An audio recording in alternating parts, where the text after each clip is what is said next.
Top stories of the day 120 of the war. Ukraine struck a military-industrial facility in Cheboksary, a key plant that provides the Russian army with the Kometa electronic warfare system used to interfere with Ukrainian drones and disable guided bombs. At least 2 drones successfully hit the target. Russian propagandist Dmitriev published a scandalous post listing Russia's major geopolitical defeats in recent years. According to him, the country has lost nearly all of its international influence and continues to deteriorate. Ukraine's general staff reported that 2 Russian Air Force jets were destroyed last night at the Savoslayka airbase in Russia.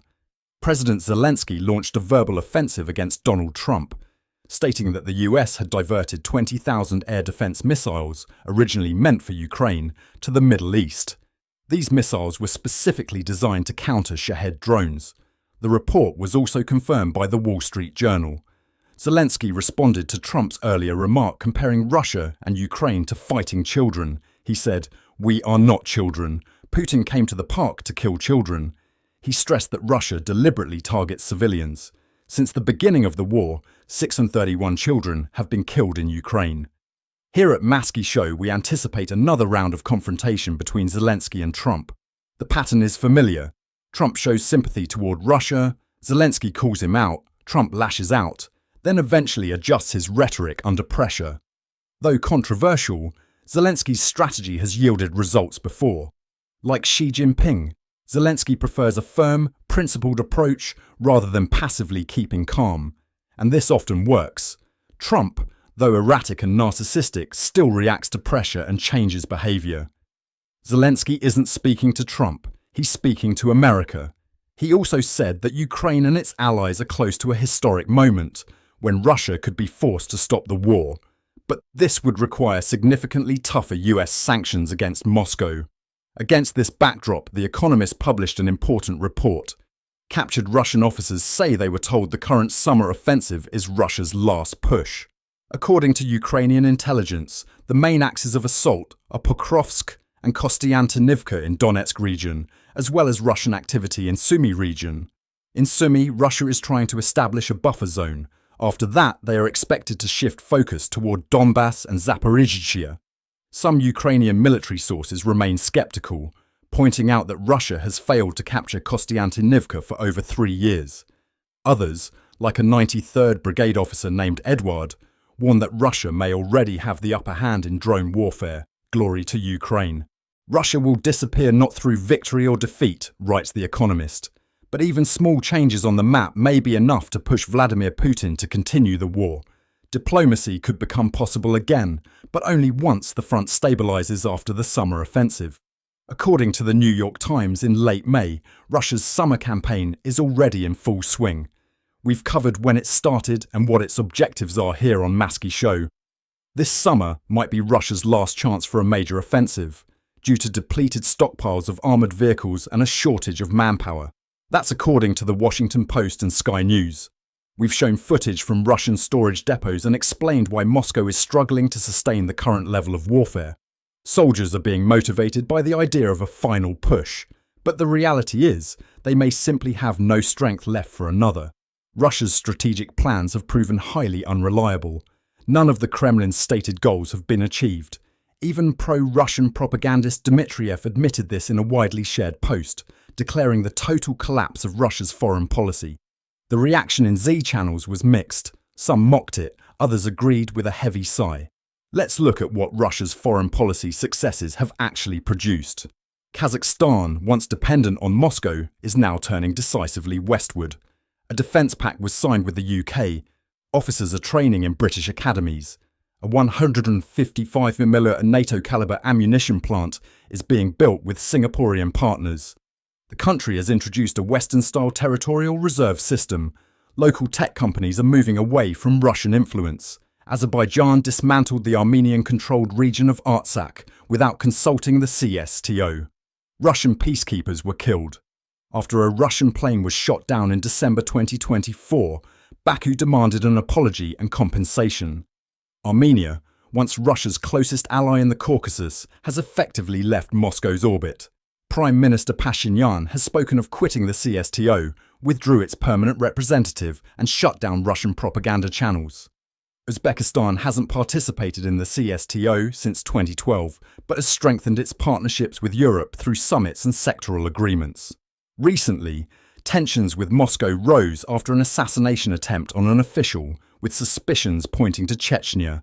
And finally, Finland, once a neutral neighbour, now sharing 1,300 kilometres of NATO border with Russia. All of this reflects the systemic collapse of Russia's geopolitical influence and a new Eurasian reality taking shape. Glory to Ukraine.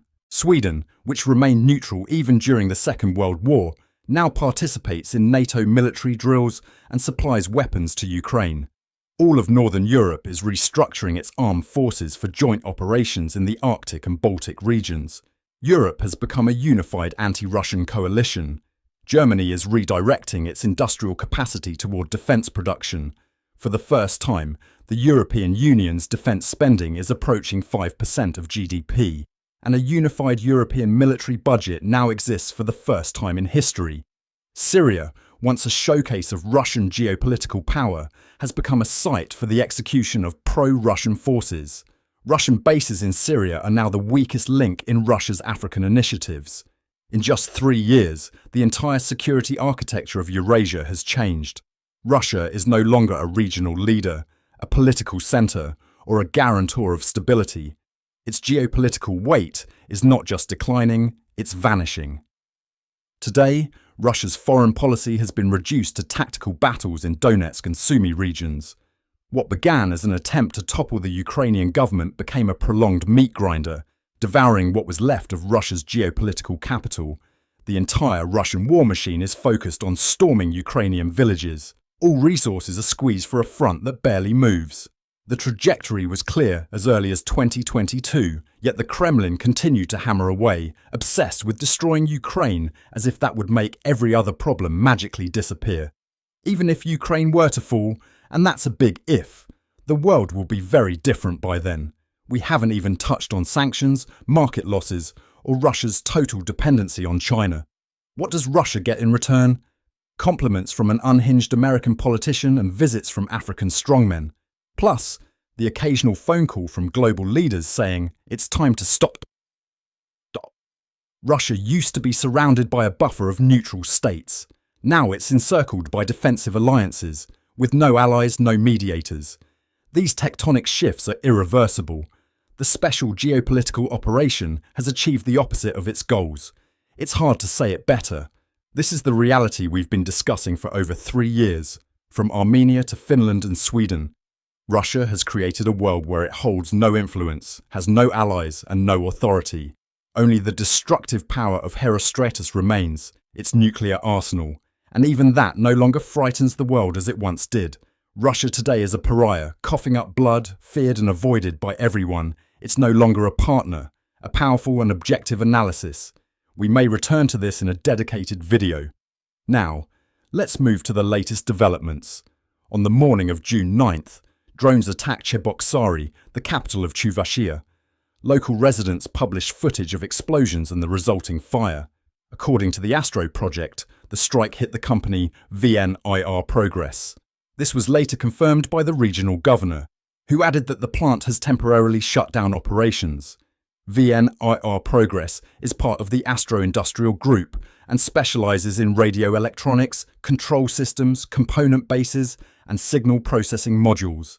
Serhiy Bezkrestanov, head of Ukraine's Radio Technology Center, callsign Flash, wrote back in September of 2022 that this facility manufactures the Kometa-M satellite receivers used by the Russian military to counter Ukrainian electronic warfare. At some point, Ukrainian forces noticed that Orlan drones stopped reacting to jamming. A captured drone revealed why. Russia had begun using the Kometa-M system, which utilizes a smart antenna to suppress interference and enhance satellite signals, a system known internationally as CRPA. Starlink uses the same principle. Now, the same technology has been found on Shahed drones, making them more resistant to Ukrainian jamming tools. Bezkrestanov even published a photo of the Kometa-M receiver showing its manufacturer, VNIR Progress. In 2024, Russian state media released a segment praising Kometa-M, stating it was successfully used with Ifab 250 aerial bombs equipped with guidance modules, allowing precise targeting despite electronic disruption attempts. This technology remains a critical part of Russia's ability to use guided munitions against Ukraine. Glory to Ukraine!